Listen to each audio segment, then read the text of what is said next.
The train hissed like an angry beast as it slowed, wheels screeching against the rails. Smoke belched from the stack, curling upward to tangle with the late afternoon sky. The station came into view, not much more than a weather-beaten platform, a small shack with a crooked sign, and a few scattered souls waiting in the dust. She clutched the handle of her suitcase until her knuckles whitened. Every bump of the carriage over the last 2 days had rattled her bones, every jolt reminding her that she was no longer the woman she used to be. She was not a daughter with a home. She was not a wife with security. She was a woman with nothing but a paper promise and a name she had whispered to herself over and over, Mr. James Carter.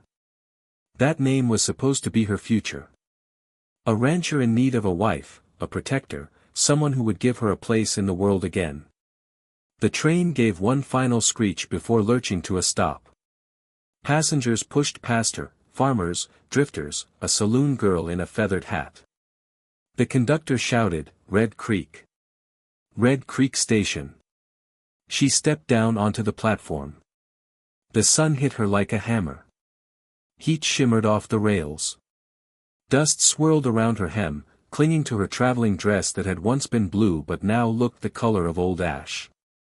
Her eyes darted over the station, searching for a man holding a sign, or tipping his hat, or maybe even standing awkwardly because he didn't know how to greet the bride he'd ordered by mail. Her heart pounded, half fear, half hope. But no one came forward. A man with a wagon collected his goods. A group of cowboys laughed, shoving each other toward the saloon across the street. A mother dragged her boy by the ear for trying to climb on the freight. But no tall rancher, no James Carter. Her mouth went dry. Maybe he was late. Maybe this was the wrong day. She glanced at the station master, an older man with a vest stretched over his belly. "Excuse me," she said, forcing her voice steady. I'm looking for Mr. Carter. James Carter. He was supposed to meet me here." The station master blinked at her, confused. "Carter? Ma'am, there ain't no Carter in Red Creek." Her stomach dropped. "But, this is the station, isn't it? This is where the train goes?" He scratched his whiskered chin. "Well, sure. But if you're looking for Carter's spread, you're about 50 miles off. Should have got off at Dry Creek, not Red." The blood drained from her face. 50 miles. 50 miles of prairie, rattlesnakes, and God knew what else. She couldn't walk it. She couldn't pay for another ticket, her money was gone. She stood frozen, the weight of her suitcase dragging her arm down. Around her, the world moved on without noticing. The train blew its whistle, gearing up to leave again. Passengers boarded. No one cared that she had landed in the wrong life. She swallowed the lump in her throat. For the first time in weeks, she felt the sting of tears. She had promised herself she wouldn't cry. Not again. Just 3 months ago, she had sat in a cramped room with nothing but grief for company. Her father had died in debt, the family farm sold at auction, her reputation whispered to death in a town that saw her as a burden rather than a blessing. She remembered the letter, the one she had answered after weeks of trembling indecision. A widower rancher in need of a wife. Plain words, nothing romantic. But between the lines she had seen something more, a chance. A chance to be wanted. She packed what little she owned.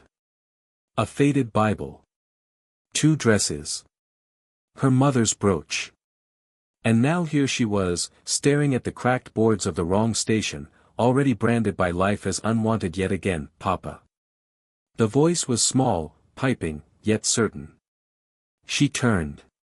A little girl stood a few feet away, her dark hair in messy braids, her boots scuffed, her face smeared with dirt. She couldn't have been more than 6, maybe 7. She was staring right at her, eyes wide as sunrise. "Papa," the girl said again, tugging at the hand of a man beside her. "Papa, God finally answered us." The man looked down, startled, then followed his daughter's gaze. He was tall, with shoulders broad from years of work. His shirt was faded, patched at the elbows, his hat pulled low against the sun. His beard was more shadow than shape, his face weathered. His eyes, though, gray, piercing, guarded. He looked at her like a man staring at a ghost. The heroine froze, suitcase clutched to her chest. She opened her mouth to explain, to tell them she was no angel sent by God, just a woman with nowhere to go. But the girl's words had already cut through the air like a bell. "Papa," she came. "God sent her." The man's jaw tightened. "Hush, Sarah," he said gruffly. But the girl clung tighter to his hand. "You prayed, remember? For Mama. And she's here. She's here." The heroine blinked, heart slamming in her chest. She should tell them the truth. She should say she was lost, that she didn't belong here. But the words caught in her throat. Because for just a moment, she saw the hope in the little girl's eyes. Hope that matched the same desperate flicker in her own. The stationmaster called out, "All aboard." The train shrieked, wheels groaning as it prepared to leave. Her last chance to turn back, to fix this mistake, was vanishing before her eyes. The little girl tugged her father's hand again, insistent. "Papa, please. Don't let her go." The man stood frozen, his eyes locked on the stranger who had stepped off the train and into their lives by accident. And the woman, she tightened her grip on the suitcase, looked at the train, then at the little girl. One choice. Stay and risk everything. Or leave and have nothing. She took a step forward. The wagon wheels groaned as they rolled over ruts carved deep in the earth. Dust billowed behind them, clinging to hair, clothes, and skin until everything turned the color of dry clay. She sat stiffly on the wooden seat, suitcase balanced at her feet, hands folded in her lap. The little girl sat between them, swinging her legs, humming some tune only children knew. Every so often, the girl would glance up at her with wide, shining eyes, as though she might vanish if not kept in sight. The man held the reins tight, his jaw set. He hadn't spoken much since the station. Only one sentence, gruff and to the point, "You can stay the night." One night. She didn't know whether to be grateful or afraid. She could still see the train smoke curling away, carrying her last chance at certainty. She had chosen to stay, and now she was at the mercy of this man and his little girl. The prairie stretched endlessly around them, gold grass bending in the hot wind. The sky was so wide it seemed to swallow everything whole. Out here, she thought, a person could disappear and no one would ever know. The wagon creaked to a stop at the homestead just as the sun dipped low, painting everything in copper light. The ranch house was rough-hewn timber, weathered gray, its porch sagging a little. A barn leaned beside it, doors barely holding straight. Fences zigzagged across the fields, some posts broken, wire sagging. A well stood a few yards away, bucket hanging crooked. It wasn't much. But it was alive. And for a woman who'd had nothing but train dust and fear, it looked like more than she deserved. The man jumped down first, then lifted his daughter to the ground. When he turned to help her, she hesitated, then placed her hand in his. His grip was firm, work-worn, not unkind. But he let go too quickly, as though afraid of what it meant to hold on. Inside, the house smelled faintly of wood smoke and something stewed too long. The table was bare save for 2 tin plates. A Bible sat on a shelf, its spine cracked. The hearth smoldered low, casting shadows on walls stripped of decoration. "You'll take the spare room," he said. His voice was low, steady, carrying no room for argument. The little girl grinned. "It's next to mine." The woman set down her suitcase and smoothed her skirt. "Thank you," she said softly. They ate stew in silence. The girl asked questions now and then, about the train, about the big city, about whether she could braid her hair. The heroine answered gently, grateful for the child's easy warmth. The father ate quietly, eyes sharp, measuring every word, every glance. When night fell, she lay awake in the spare bed, listening to the crickets outside, the creak of the wind through the boards, and the faint sound of the little girl's breathing in the next room. She should feel safe. But safety was still something she couldn't trust. Morning broke with the rooster's call. The man was already outside, splitting wood.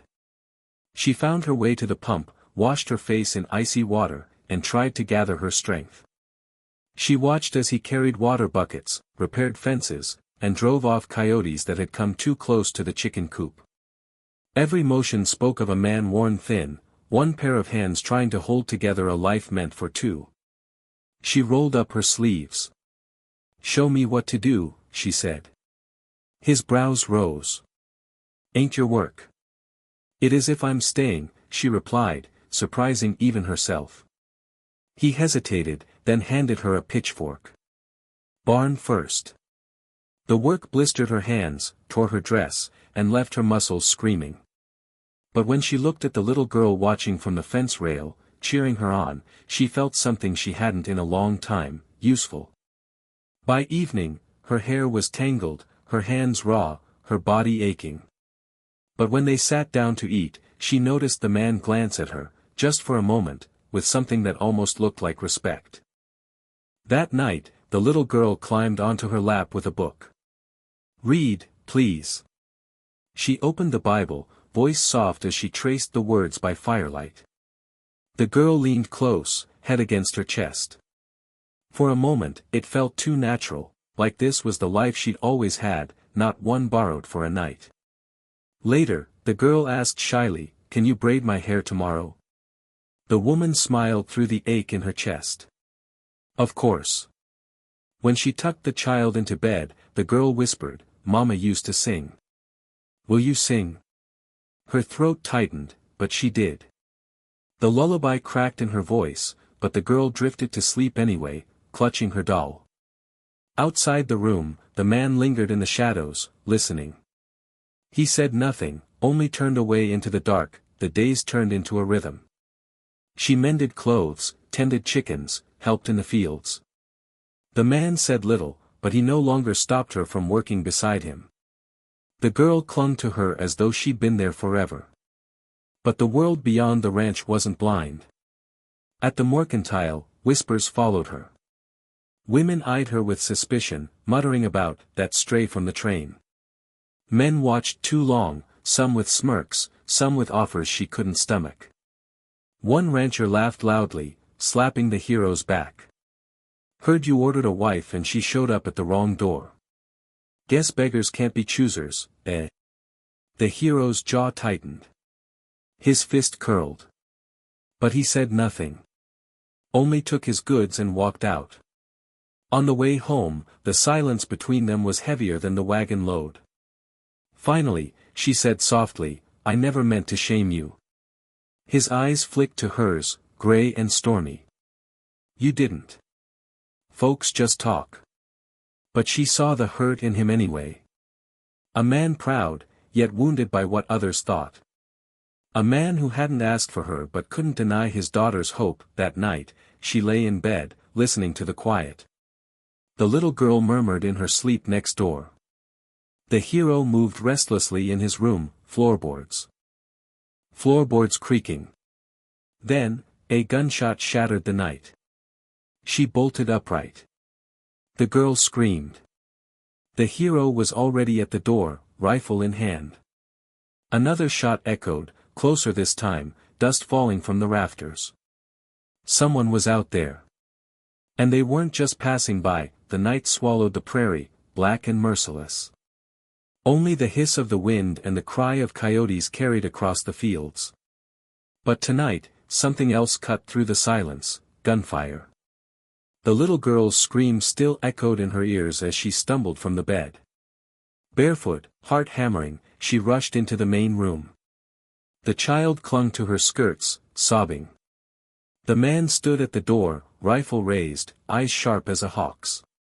Another shot rang out, splintering the porch post. The hero fired back, muzzle flash briefly lighting his hard face. "Down," he barked.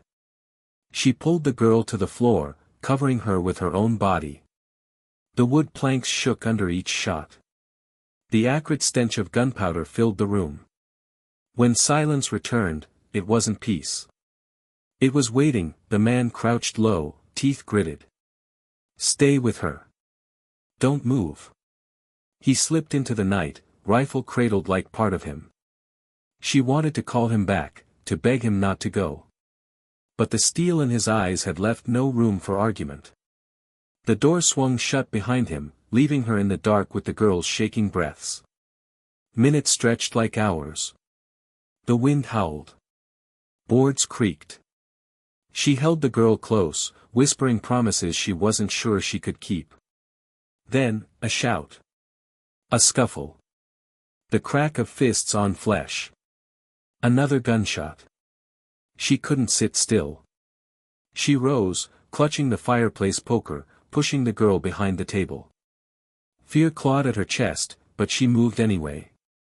Through the doorway she saw them, 3 men circling him, shadows under the moon. One lunged, and the hero swung his rifle like a club, dropping the man into the dirt. But another rushed him, knife flashing. Without thinking, she ran onto the porch. Behind you. He twisted just in time, the blade slicing his sleeve instead of his throat. He slammed his elbow into the attacker's face, sending him sprawling. The third man raised his pistol, aiming straight for his heart. She hurled the poker with all her strength. It struck the man's wrist. The gun fired wild, bullets sparking off the barn. The hero tackled him, wresting the pistol away, then cracked it across the man's jaw. The last of the intruders hit the ground, groaning, breathing hard. The hero stood over them, rifle still ready. Blood seeped down his arm from the knife cut, but he didn't flinch. She rushed to his side. You're hurt. Not bad. His eyes flicked to the men. Seen them before. Cattle rustlers. Mean drifters. Guess they thought we'd be easy pickings. The little girl peeked from the doorway, face pale. Papa? He crouched, pulling her close with his uninjured arm. It's all right, sweetheart. They're gone. But she saw the truth in his eyes. They weren't gone. Not yet. They tied the rustlers and hauled them into the barn until the sheriff could be fetched. By dawn, the prairie glowed gold again, but the peace was brittle. As she cleaned his wound with strips of cloth, he studied her in silence. Finally, he said, "You saved my life." She looked away, cheeks burning. "I only threw a poker." That poker made the difference. His voice was quiet, almost reluctant. "Didn't think you had fight in you." Her hands stilled. "I had to. For her." She nodded toward the little girl, who slept curled up in a chair, exhaustion overtaking her fear. Something softened in his gaze. For the first time, he didn't look at her as a stranger. "You've got a choice," he said finally. "Train'll pass through again in a few days. You can leave. Or," he hesitated, words heavy. "Or you can stay. For her sake." Her chest ached. She had no family, no home, no promise waiting at the end of that train. And yet, staying meant stepping into a life not meant for her. "I'll stay. For now," she whispered. His eyes searched hers, but he only nodded. "For now, then." When the sheriff rode out and hauled the rustlers away, word spread fast. By the next trip to town, whispers doubled. "She's trouble. Brought bad men with her. Wrong bride, wrong place." At the mercantile, the women turned their backs. The men smirked, daring the rancher to defend her. One sneered, "Can't even keep your ranch safe without your new woman throwing kitchen tools, eh?" The hero's jaw tightened, but this time he didn't walk away. He stepped forward, eyes like flint. "Say one more word, and you'll be spitting teeth." The room went still. The man backed down. She realized then, whether he admitted it or not, he had claimed her. That night, the little girl climbed onto her lap again, pressing close. "You didn't leave," she whispered sleepily. "No," she said, stroking the child's hair. I didn't. The hero lingered in the doorway, watching. Firelight painted his face in warm gold. His voice was low when he finally spoke. She prayed for someone, he said. After her mama passed, every night she prayed. Guess she thinks God sent you. Her throat tightened. And what do you think? The ranch settled into uneasy peace. Fences mended. Crops tended. The little girl laughed again, chasing chickens across the yard. But one evening, as the sun bled red over the horizon, a rider appeared on the ridge. He sat tall, coat dark, hat low, watching. The hero's face hardened. Who is he? She asked. Trouble, he muttered. The rider tipped his hat, slow and mocking, then turned his horse and disappeared into the dusk. The prairie had been quiet too long. Something was. He looked at her, long and hard. I think I don't know what to think. But his gaze lingered longer than it should have before he turned away. Coming. And this time, it wouldn't be rustlers. The prairie was restless that night. The wind howled against the windows, rattling the shutters. The little girl stirred in her sleep, and the woman tucked the quilt tighter around her. But she couldn't settle herself. The rider on the ridge haunted her thoughts. His shadow still lingered. And the way the hero's face had gone hard, stone cold, told her everything. This wasn't a stranger. This was a ghost come calling. She found him outside, sitting on the porch steps, rifle across his knees. Moonlight carved his face sharp, and for a moment, she almost didn't breathe. You know him, she whispered. He didn't look at her. Name's Caleb Knox. Used to ride with him. Back when I was younger and meaner. We did things I ain't proud of. Her heart tightened. And now he's here. Knox don't come without reason. His eyes lifted, finally meeting hers. Means he wants something. And he don't leave till he gets it. By morning, the reason showed itself plain. A note nailed to the barn door, the blade still quivering in the wood. Give me the woman. Or I take the ranch. Her stomach dropped. The hero's hand clenched around the paper. He tore it down and crushed it. His voice was low, dangerous. Over my dead body. But she shook her head. He's after me. I shouldn't have stayed. He stepped close, voice sharp as the crack of a whip. Don't you dare say that. You didn't bring this. Knox don't need excuses. He takes what he wants. Always has. For the first time, she saw fear under his anger. Not for himself. For her. For the little girl, the day stretched long and taut, like a rope ready to snap. The hero reinforced doors and windows. She loaded bullets under his instruction, hands shaking but steadying as the rhythm took hold. The little girl watched, wide-eyed, sensing more than anyone wanted her to. Finally, she tugged the woman's hand. Papa always said God listens better if two pray instead of one, she whispered. The woman knelt, holding her close. Then let's pray loud enough he can't ignore us. When she lifted her head, she found the hero watching. His jaw was tight, but his eyes softened, dusk fell blood-red. Hooves thundered.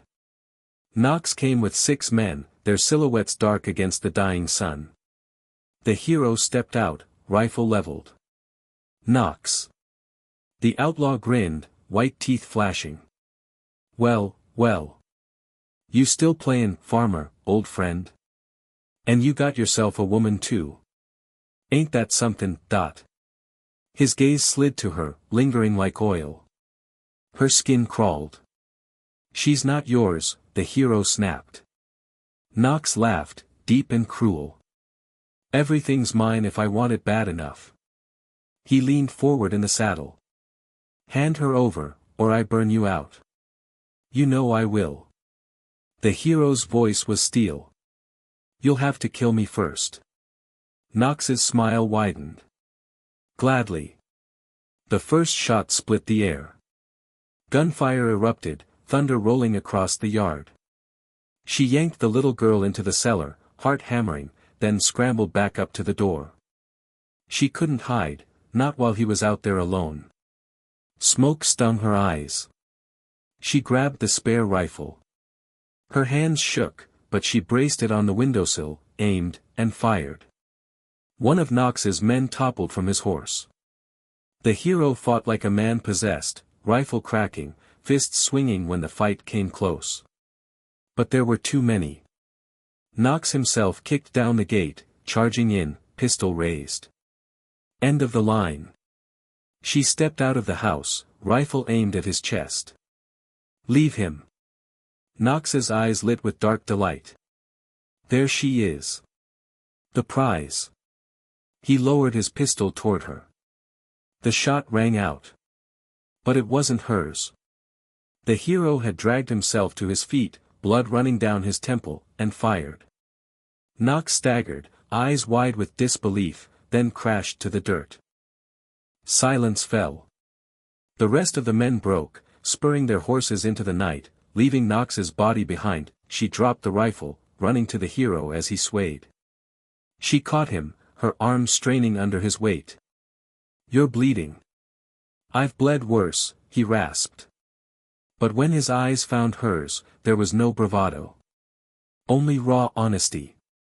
Thought I'd lost you. Her throat tightened. You almost did. The little girl peeked out, eyes brimming. Papa? He pulled her close with his good arm. I'm here, baby. I'm here. The three of them clung together in the wreckage. The night finally still. By dawn, Knox's body was gone, taken by the sheriff. The prairie stretched endless and golden again, as if it hadn't been stained with blood only hours before. The woman stood with the little girl on the porch. The hero joined them, arm bound in a sling. You could still catch the next train, he said quietly. Her heart twisted. She thought of the loneliness waiting down that track. And then she looked at the child's hopeful eyes, at the man whose silence had been broken by trust. She shook her head. No train. Not for me. My place is here. The little girl grinned, throwing her arms around her waist. Told you, Papa. God answered us. For the first time, the hero smiled. Not a shadowed smirk. A real smile. The prairie had a way of testing folks. Stripping them bare, showing what they were made of. Some broke. Some ran. And some, against all odds, found family where they least expected. That woman had stepped off at the wrong station. But sometimes, the wrong road takes you exactly where you were meant to be. If this story moved you, don't forget to like, subscribe, and share your thoughts in the comments. Because out here on the wild frontier, stories are all we have to keep the fire burning.